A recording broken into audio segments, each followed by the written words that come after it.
বিসমিল্লাহির রহমানির রহিম ইল্লা মান তাওয়াল্লা ওয়া কাফার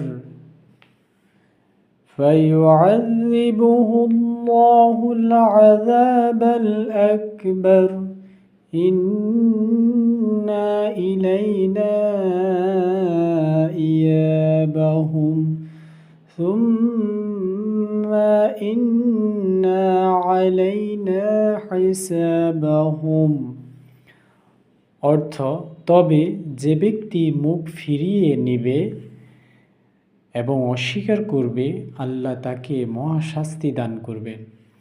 অবশ্যই এদের আমার দিকে ফিরে আসতে হবে, তারপর এদের হিসাব নেওয়া হবে আমারই দায়িত্ব।